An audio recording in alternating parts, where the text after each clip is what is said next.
Hello students, I hope कि आप सब लोग बहुत अच्छे होंगे एंड वेलकम टू मैथ्स मित्र। आज हम लोग समझेंगे क्लास 10th का जो हमारा पहला एक्सरसाइज है रियल नंबर का, जो कि है एक्सरसाइज 1.1। आज हम लोग इसको सॉल्व करेंगे।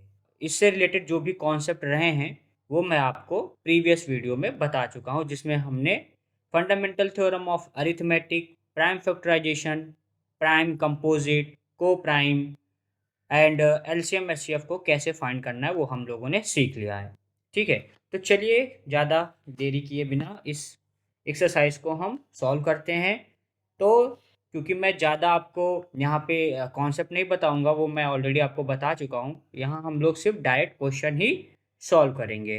ठीक है, तो यहाँ पे देखिए पहला जो एक्सरसाइज का फर्स्ट क्वेश्चन है उसमें कह रहा है express each number as a product of its prime factor.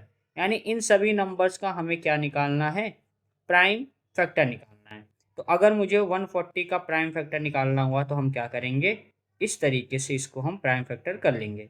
तो 2 7 जा 14 होता है, फिर 2 से करेंगे 35 टाइम्स जाएगा, फिर 35 के लिए 5 से आप करोगे तो 7, फिर 7 को कर देंगे तो 1।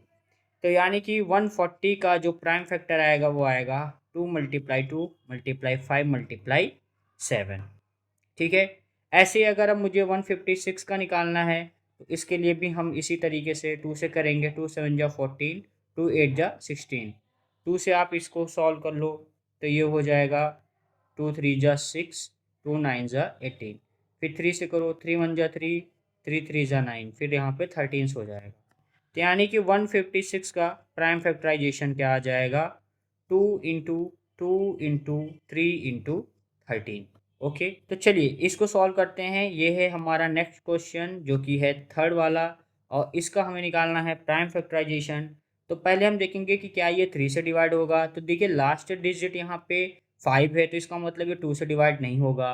फिर 3 से चेक करते हैं, तो क्या ये 3 से हो जाएगा। तो 3 1 जा 3, 2 2 जा 6, यहाँ पे 2 जाएगा, 3 7 जा, और ये 3 5 जा। यस, ये 3 से डिवाइड हो गया।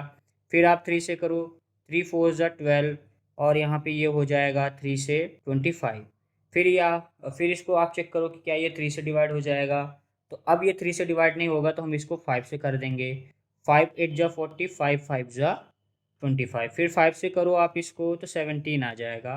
फिर 17 से करेंगे तो 1 हो जाएगा। तो यानी कि 3825 का प्राइम फैक्टराइजेशन हो जाएगा 3 × 3 × 5 × 5 × 17।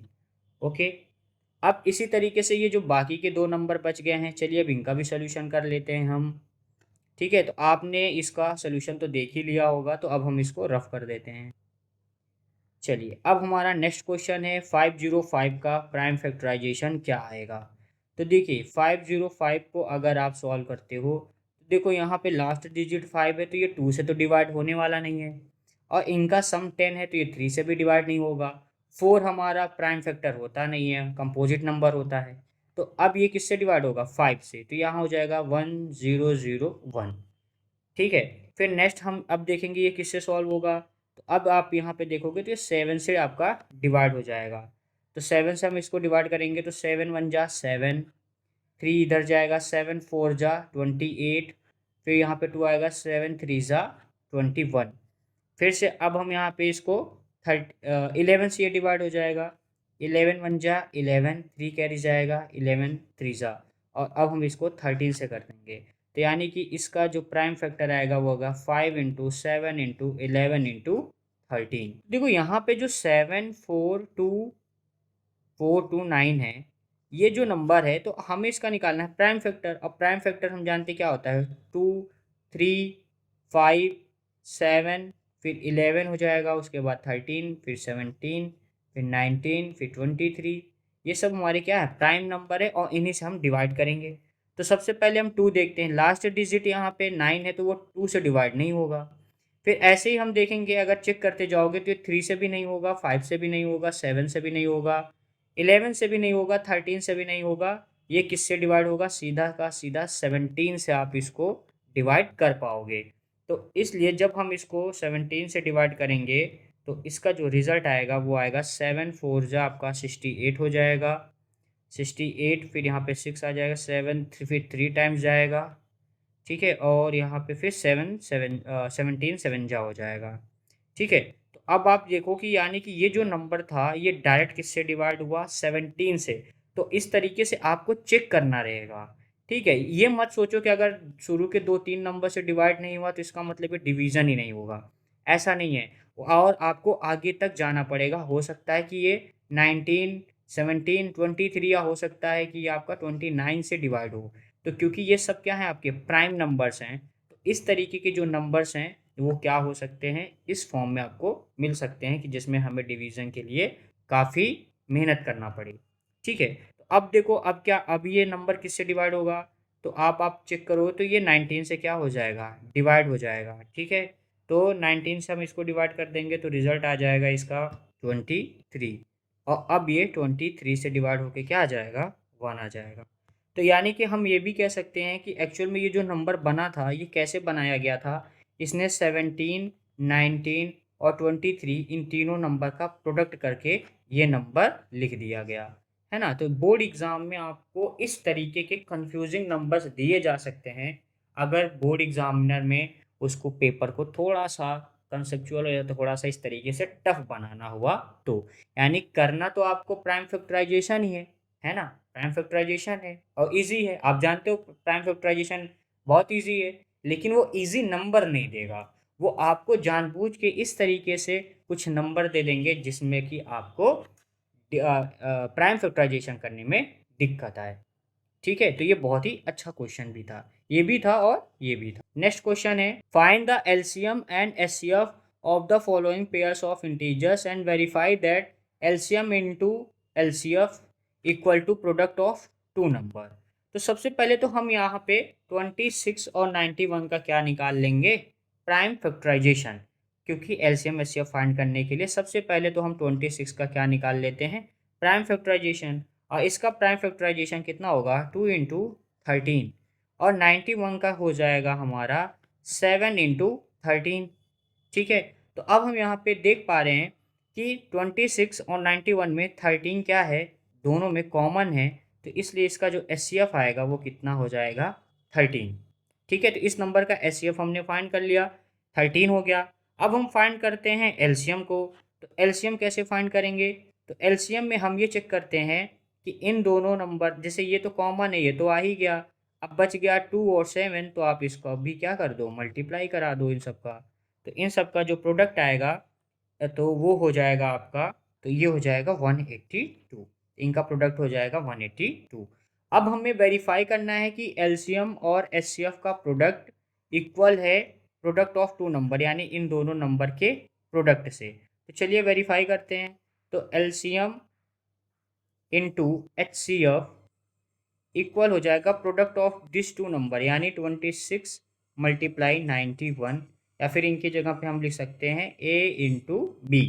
और एलसीएम हमारा कितना आया है, 182 आया है, एचसीएफ हमारा आया है 13, और ए हमारा कितना है 26, और बी नंबर हो जाएगा हमारा 91। अब हम चेक करेंगे कि क्या इन दोनों का प्रोडक्ट, यानी कि दोनों नंबर का प्रोडक्ट, क्या दोनों नंबर के एचसीएफ और एलसीएम के प्रोडक्ट के इक्वल होगा। तो अगर मैं इन दोनों नंबर का प्रोडक्ट करता हूँ तो हमें रिजल्ट देखने को मिलेगा 2366, और अगर हम इन दोनों का प्रोडक्ट करेंगे तो हमें यहाँ भी देखने को मिलेगा 2366। तो यानी ये दोनों इक्वल है, तो इसका मतलब ये क्या हो गया, हैंस इट इज़ वेरीफाइड, ठीक है। चलिए अब नेक्स्ट क्वेश्चन करते हैं, इसी क्वेश्चन का जो सेकंड पार्ट है उसको करते हैं। तो अब सेकंड में है 510। तो सबसे पहले हम 510 का क्या निकालेंगे, प्राइम फैक्टराइजेशन। तो ये हो जाएगा 2 × 3 × 17 × 5। और अगला करेंगे 92 का, तो 92 का हो जाएगा 2 × 2 × 23, ठीक है। अब हम सबसे पहले क्या फाइंड करना है, हमें एचसीएफ। तो देखो कॉमन क्या क्या है, तो देखो ये दोनों नंबर दोनों में कॉमन है, और यहाँ पे कोई नंबर कॉमन दिख रहा है, जैसे 2 है तो यहाँ 2 नहीं है, यहाँ 17 है तो यहाँ 17 नहीं है, यहाँ 3 है तो यहाँ नहीं है, यानी और कोई नंबर कॉमन नहीं है। तो इसका एचसीएफ कितना हो जाएगा भाई, 2। और एलसीएम कितना हो जाएगा, एलसीएम देखो, तो अब आप चेक करो कि देखो दोनों में 2 है, लेकिन सबसे ज़्यादा 2 कहाँ है, यहाँ है, तो आप इसको लिख लो। 2 आपने लिख लिया। अब 3 चेक करो, देखो इसमें और इसमें सिर्फ एक ही 3 है, तो कोई बात नहीं, 3 आ जाएगा।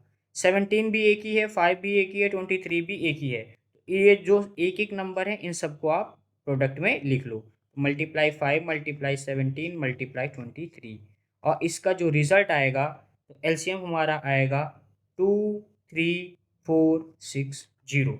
इन सब का प्रोडक्ट कितना आएगा, ये आएगा। और अब हम चेक करेंगे वही वापस से यही जो क्वेश्चन में कहा गया है। तो देखिए एलसीएफ है आपका 2, एलसीएम आ गया 23460, और ये इक्वल हो जाएगा इन दोनों नंबर के प्रोडक्ट से, यानी 510 मल्टीप्लाई 92, और इन दोनों का जो प्रोडक्ट आएगा तो वो आ जाएगा आपका 46920, और ये भी हो जाएगा 46920। ठीक है, तो इसका मतलब ये भी क्या कर रहा है, वेरीफाई कर रहा है। चलिए अब अगला क्वेश्चन करते हैं जो कि है थर्ड क्वेश्चन, उसको सॉल्व कर लेते हैं अब। तो थर्ड में है 336 और है 54। तो 336 का हम सबसे पहले निकालेंगे प्राइम फैक्टर, जो कि हो जाएगा आपका 2 multiply 2 multiply 2 multiply 2 multiply 7 multiply 3। ठीक है, और 54 का हो जाएगा 2 इंटू 3 इंटू 3 इंटू 3।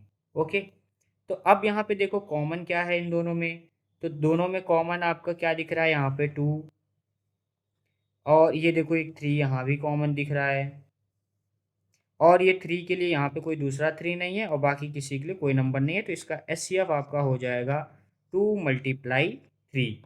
ठीक है, और एलसीएम कितना हो जाएगा, तो एलसीएम आप देखो, एलसीएम के लिए देखो, देखो यहाँ पे 2 है और यहाँ भी 2 है, लेकिन सबसे ज़्यादा 2 कहाँ है, यहाँ है, तो इसको लिख लो आप।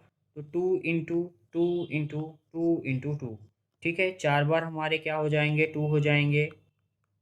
और अगला देखो यहाँ भी 3 है और यहाँ भी 3 है, लेकिन सबसे ज़्यादा 3 यहाँ है, तो इसको आप लिख लो। जो नंबर सबसे ज़्यादा होगा आपको एलसीएम में वही लिखना होता है, मैंने लास्ट क्लास में आपको बताया था। अगर आप नहीं समझ पा रहे हो तो देखो मैं ऐसे कर देता हूँ। इसको हम लिख सकते हैं 2 to the power 1 2 3 4 4 into 3 into 7, और इसको लिखा जा सकता है 2 power 1 into 3 to the power 3। हमने आपको क्या बताया था कि एलसीएम के केस में जहाँ पावर ज़्यादा होगा आप उसको कंसिडर करो, इसलिए मैंने इसको कंसिडर किया। यहाँ पे देखो 3 में किसकी पावर ज़्यादा है, इसकी, तो हमने इसको कंसिडर किया। यहाँ पे 7 एक ही जगह है तो इसलिए 7 आ जाएगा। और अब इन सभी नंबर्स का हम क्या कर देंगे, मल्टीप्लाई, तो इसका रिजल्ट आ जाएगा 3024। ठीक है, समझ गए आप। और अब हम इनको वेरीफाई करना है, तो एलसीएम आपका आया, एचसीएफ आया हुआ था 6, तो 6 का मल्टीप्लाई करा देंगे 3024 में, और इन दोनों नंबर का प्रोडक्ट करा देंगे। ठीक है, तो दोनों का जो रिज़ल्ट मिलेगा, तो इसका जो रिज़ल्ट होगा वो होगा 18144, और इसका जो रिज़ल्ट होगा वो होगा 18144। तो ये दोनों क्या हो रहा है, वेरीफाई हो रहा है। ठीक है, तो ये आपका सेकंड क्वेश्चन भी हो गया कंप्लीट। चलिए अब नेक्स्ट क्वेश्चन करते हैं, जो कि है क्वेश्चन नंबर थर्ड, जिसमें हमें फाइंड करना है LCM and HCF of the following integers by applying the prime factorisation method. तो देखिए इनमें हमें प्राइम फैक्टराइजेशन मेथड करना है, तो इसको करने के लिए आप सबसे पहले क्या करो, 12 का, 15 और 21 का क्या निकाल लो, प्राइम फैक्टराइजेशन। ठीक है, तो 12 का प्राइम फैक्टराइजेशन क्या हो जाएगा, 2 इंटू 2 इंटू 3, और 15 का हो जाएगा 3 इंटू 5, 21 का हो जाएगा 3 इंटू 7। अब एलसीएम और एचसीएफ फाइंड करना है, तो एलसीएफ के एचसीएफ के लिए हम चेक करेंगे इसमें कॉमन क्या है। तो देखिए 2 बस इसमें है, इस सब में नहीं है।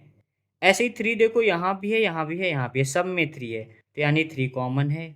बट 5 देखो सिर्फ इसमें है और किसी में नहीं है। 7 बस यहाँ है और किसी में नहीं है, तो यानी कि इस नंबर का जो एचसीएफ आएगा वो तो 3 आएगा, ये तो फिक्स हो गया। अब चलिए एलसीएम फाइंड करते हैं। तो एलसीएम हो जाएगा आपका, पहले तो आप देखो नंबर, तो देखो 2 इसमें भी है और 2 देखो इसमें नहीं है और 2 देखो यहाँ भी नहीं है, बट 3 देखो सब में था, तो इसलिए यहाँ पे 2 दो हैं, तो पहले तो ये दो 2 आ जाएंगे। 3 देखो सब में है, एक एक ही है, तो एक 3 आ जाएगा। ऐसे 5 और 7 आ जाएंगे। तो और इन सब का जो मल्टीप्लाई होगा वो कितना हो जाएगा, 420। तो यानी कि पहले वाले क्वेश्चन का एचसीएफ 3 आएगा और एलसीएम 420 आ जाएगा। ठीक है, आई होप कि आपको ये सब समझ में आ रहे होंगे। अगला क्वेश्चन करते हैं 17, 23, 29। तो 17 का फैक्टर क्या आएगा 1 मल्टीप्लाई 17। 23 का फैक्टर आएगा 1 मल्टीप्लाई 23। 29 का आएगा 1 इंटू 29। हमें पता है ये तीनों प्राइम नंबर हैं और प्राइम नंबर के जो फैक्टर्स हो जाएंगे तो वो क्या होगा, एक तो 1 ही होगा, इसलिए यहाँ पे जो एचसीएफ आएगा वो क्या आएगा 1। और एक का एलसीएम जो हो जाएगा तो वो तीनों नंबर का आप क्या करा दो, प्रोडक्ट करा दो। तो 17 में मल्टीप्लाई करा दो 23 में मल्टीप्लाई करा दो 29 और रिजल्ट आ जाएगा आपका 11339। ओके, चलिए अब नेक्स्ट क्वेश्चन करते हैं जो कि है हमारा क्वेश्चन नंबर 3 जिसमें हमें 8, 9 और 25 में बताना है एलसीएम और एचसीएफ। तो 8 का हो जाएगा 2 इंटू 2 इंटू 2, 9 का हो जाएगा 3 इंटू 3, 25 का हो जाएगा 5 इंटू 5।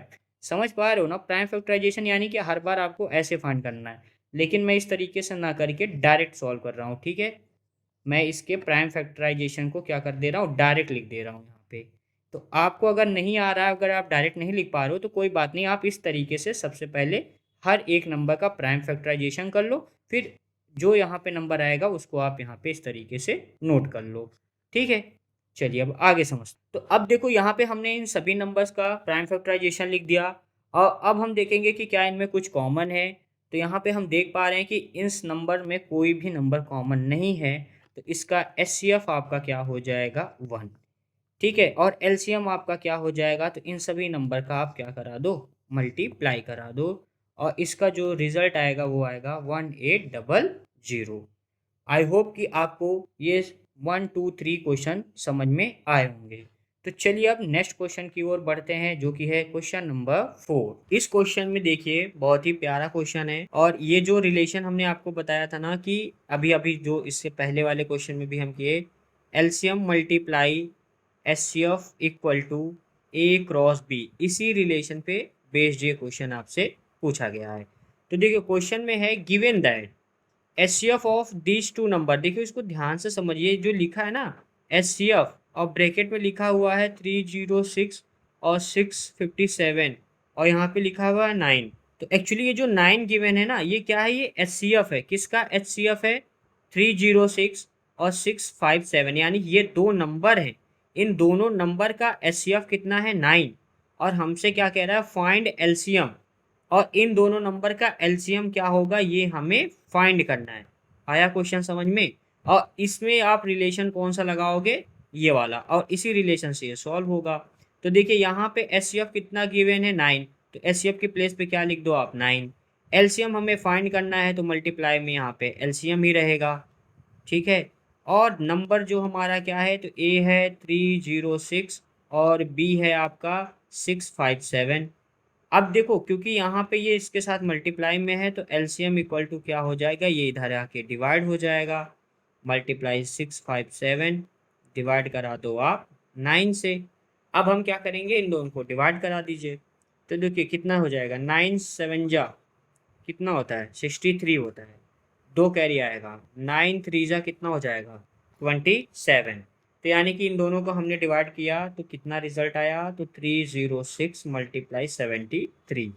और अगर आप इनका मल्टीप्लाई कराओगे तो हमें रिजल्ट यहाँ पे देखने को मिलेगा 22338। ये हमारा एलसीएम हो जाएगा इस क्वेश्चन का। ठीक है, इस क्वेश्चन का ये हमारा रिजल्ट हो जाएगा।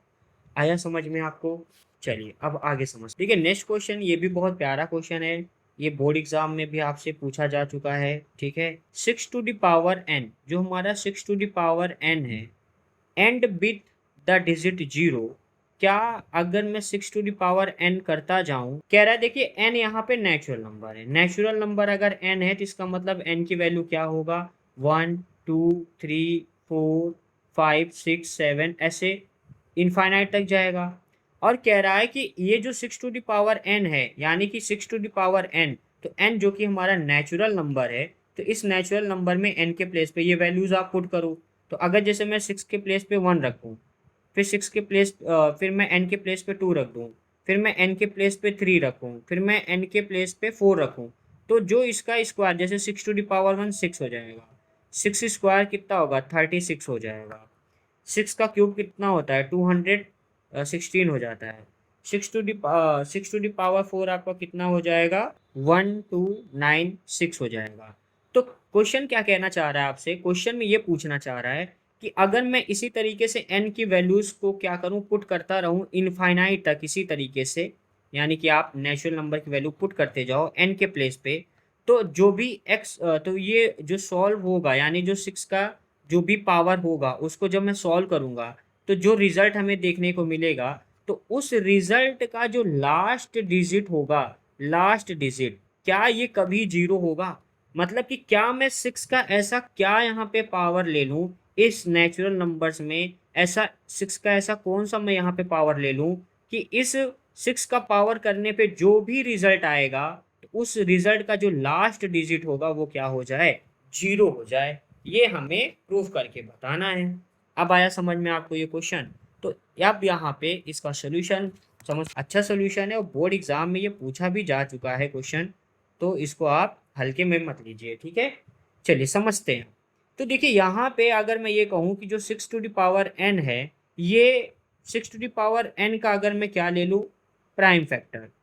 देखिए तो उससे पहले आप मुझे ये बताइए, सॉल्व करने से पहले आप मुझे एक बात बताइए, अगर मैं आपसे कहूँ कि आप अपने मन में आप ऐसा कोई भी छोटा से छोटा या बड़ा से बड़ा कोई भी एक ऐसा नंबर सोचो जिसके लास्ट डिजिट में जीरो आता हो, तो आपके दिमाग में मान लो 100 आ सकता है, 190 आ सकता है, इसी तरीके से मान लीजिए आपके मन में 99999 और लास्ट में जीरो आ सकता है। तो कहने का मतलब ये है कि आप चाहे कितना ही छोटा नंबर सोचो, चाहे कितना ही बड़ा नंबर सोचो, अगर उसके लास्ट डिजिट में जीरो है, ठीक है, उसके लास्ट डिजिट में अगर जीरो है और मैं उस नंबर का अगर फैक्टर करूंगा तो उसके फैक्टर में 2 और 5 जरूर होगा। यानी कि किसी भी नंबर के लास्ट डिजिट में जीरो तभी आएगा जब उसका जो फैक्टर हो वो 2 और 5 दोनों हो, ठीक है। जैसे अगर मैं 100 का अगर मैं फैक्टर करूं तो 100 को मैं क्या लिख सकता हूँ 10 × 10 लिख सकता हूँ 100 को, और 10 को आप क्या लिख सकते हो, तो 10 को लिखा जा सकता है 2 × 5 × 2 × 5, यानी देखो ये 10 को मैं लिख दिया 2 × 5, इस 10 को मैंने लिख दिया 2 × 5। और देखो 2 और 5 दोनों क्या है प्राइम नंबर, 2 और 5 क्या है प्राइम नंबर, है ना। तो यानी कि इस 100 के फैक्टर में 2 और 5 आ रहा है। ऐसे अगर मैं इस नंबर को देखूं तो देखो मैं 190 को लिख सकता हूँ ना 19 × 10 लिख सकता हूँ, और मैं 19 × 10 को अब मैं क्या लिख सकता हूँ 2 × 5 लिख सकता हूँ। तो यानी कि इस 90 के फैक्टर में भी आप देखो तो 2 और 5 क्या हो रहा है आ रहा है। इसी तरीके से अगर मैं ये नंबर लूँ तो इस नंबर में देखो 99 चाहे जितनी बार आए लास्ट में देखो क्या है जीरो, तो इसको आप मल्टीप्लाई 10 लिख सकते हो और फिर इस 10 को आप 2 × 5 लिख सकते हो। यानी कि हमें बस ये समझना है कि कोई भी डिजिट हो, कोई भी नंबर हो, उस नंबर का लास्ट डिजिट जीरो तभी होगा जब उस नंबर का प्राइम फैक्टर 2 और 5 आ जाए। यानी अगर उसके फैक्टर में 2 और 5 होगा तभी वो डिजिट क्या होगा आपका लास्ट डिजिट तभी जीरो बनेगा।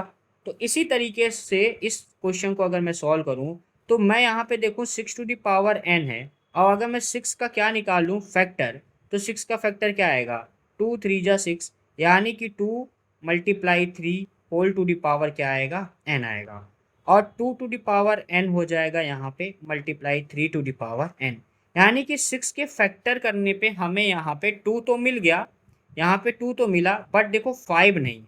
अगर 2 के साथ 5 आ जाता तब तो हम ये कह सकते थे कि इसके जो भी 6 टू द पावर हम करेंगे तो कोई ना कोई ऐसा नेचुरल नंबर जरूर आएगा जिसके करने पे लास्ट डिजिट क्या हो जाएगा जीरो। बट क्योंकि यहाँ पे 5 मिसिंग है, 5 की जगह पे क्या है 3 है, तो इसलिए क्योंकि 6 का फैक्टर में 5 नहीं है इस वजह से इसका जो रिजल्ट है वो कभी भी जीरो नहीं होगा, मतलब कि लास्ट डिजिट इस नंबर का कभी भी जीरो नहीं होगा। चलिए अब इसको सॉल्व कर लेते हैं कि सॉल्व अगर मान लीजिए बोर्ड एग्जाम में आया तो कैसे करेंगे। ये तो मैंने समझा दिया, अब लिखने वाला काम समझ लेते हैं। तो सबसे पहले हम क्या करेंगे, हम यहाँ पे करेंगे कि if if the number 6 to the power n ends with 0, ends with the digit 0, ठीक है, 0, then it should have then it should have then it should have factor of 2 and 5। तो उसमें 2 और 5 उसके क्या होने चाहिए, फैक्टर होने चाहिए। And now prime factorisation of 6 to the power n, अगर मैं इसका प्राइम फैक्टराइजेशन करूं तो क्या आएगा, 2 × 3 whole to the power n, और इसको मैं लिख सकता हूं 2 to the power n × 3 to the power n। अब यहाँ पे हम देख पा रहे हैं कि जो 6 टू द पावर n है उसके प्राइम फैक्टराइजेशन में क्या नहीं आ रहा है, 5 नहीं आ रहा है। तो हम लिख सकते हैं therefore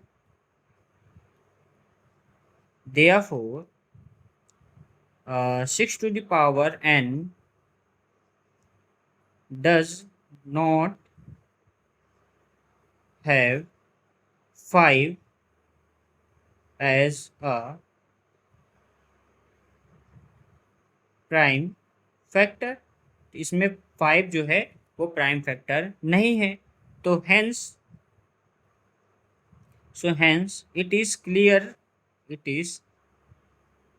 दैट, तो ये बात क्लियर हो जाता है दैट फॉर एनी नेचुरल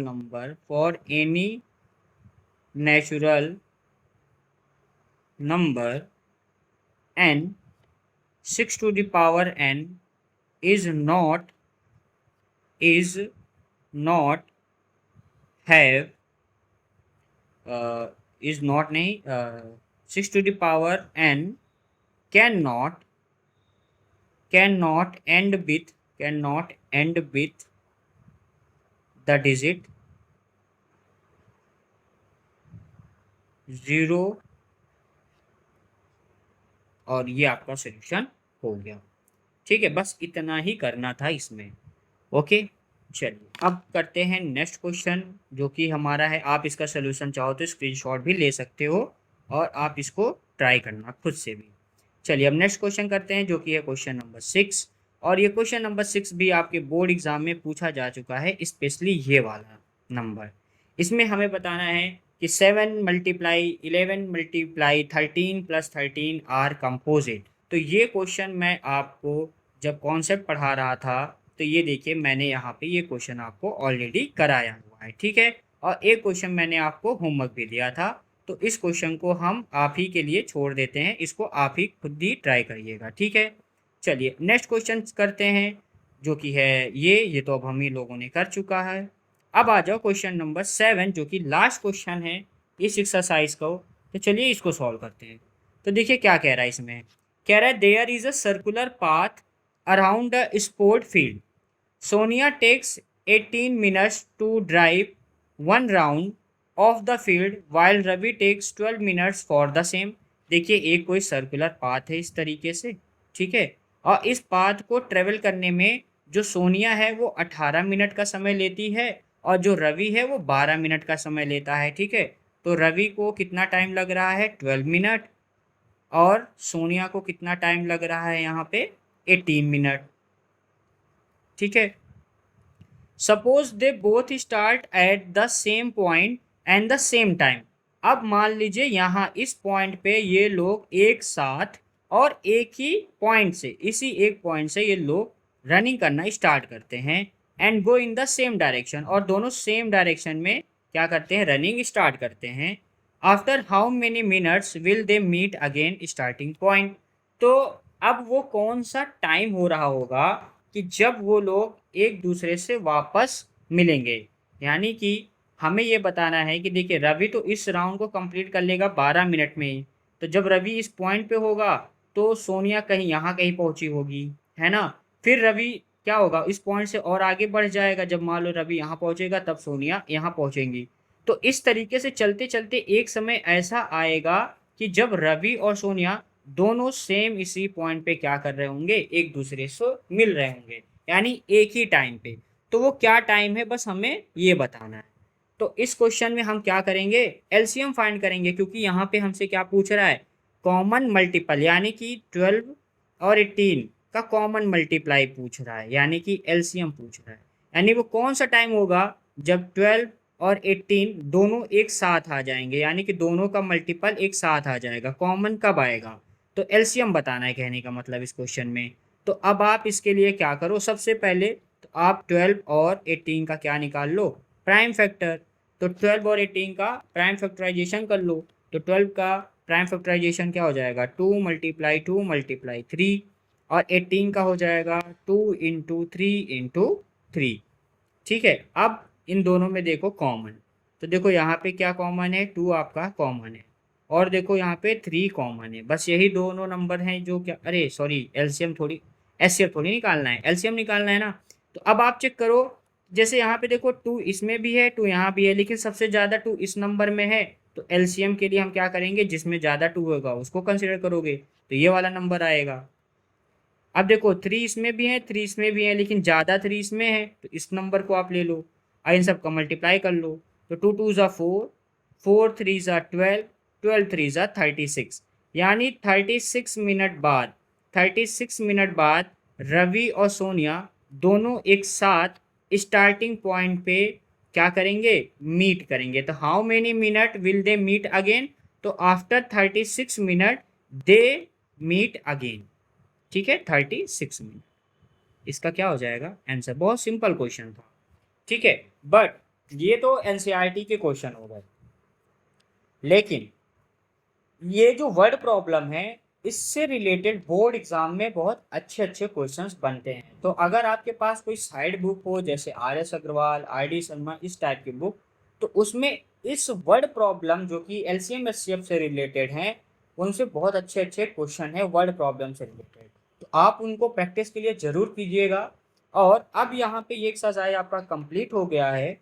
अब हम आपका अगला जो वीडियो आने वाला है, तो उसमें हम आपके लिए ले आ रहे हैं, जिसमें हम समझेंगे कि √2, √3, √5, √7 को कैसे हम इरेशनल प्रूफ करेंगे। ठीक है, तो आई होप कि आपको वीडियो अच्छा लगा हो। और ये इस वीडियो के बाद जब √2, √3 वाला वीडियो आएगा, और उसके बाद मैं वीडियो आपको ले आऊँगा जिसमें बोर्ड एग्जाम में जो भी एलसीएम, एचसीएफ, प्राइम फैक्टराइजेशन, यानी कि रियल नंबर से रिलेटेड जो भी आपके बोर्ड एग्जाम में क्वेश्चंस आए हैं, फिर उसको करेंगे। उसके बाद हम अपना नया चैप्टर स्टार्ट करेंगे जो कि है पॉलीनोमियल। ठीक है, तो तब तक के लिए thank you so much for watching this video. Have a good day.